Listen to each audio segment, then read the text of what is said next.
अहो अक्का ताई माई विचार करा घाई घाई. अहो अक्का ताई माई विचार करा घाई घाई. आमच्या चिन्हाचं बटन दाबून बोटावरती लावाशाई. घोषणा ऐकून गोंधळलेली लाडकी अक्का म्हणाली, अहो तुम्ही तर लॉकअप मध्ये होता ना. डोक्यावरची टोपी सरळ करून नेता म्हणाला, होतो पण पॅरोलवर आलोय. निवडून लावण्यानी सरकार आपलं आलं की आपणच निर्दोष आहे. गाडी भरकन निघून गेली. दुसरी गाडी आली. तीच घोषणा, तेच आवाहन. पुन्हा ताईचा अवघड प्रश्न, अहो तुमचे तर गाडीभर पुरावे होते ना.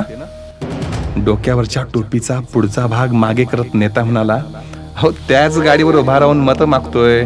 सरकार आमचं आलं की आपणच निर्दोष आहे. गाडी भरकन निघून गेली. आपल्याच डोक्याचा भोगा करत अक्का उभी होती. इतक्यात तिसरी गाडी आली. तिनं न राहून त्यांना प्रश्न विचारला शेवटी, अहो तुम्ही तर खोटे होते ना. अहो खरं खोटं तुमच्या हातात असतं. निवडून द्या आणि मग बघा.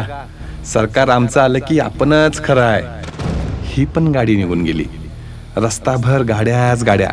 वर आणि घसा फाटेस तोवर घोषणा.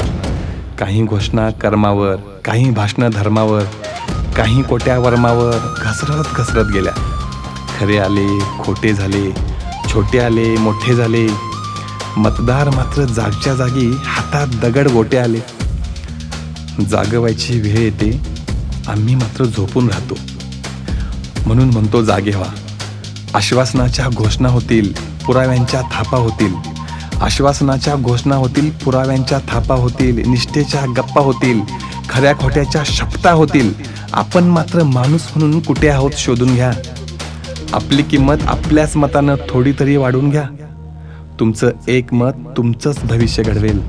मतदार राजा जागा हो. मतदार राजा जागा हो.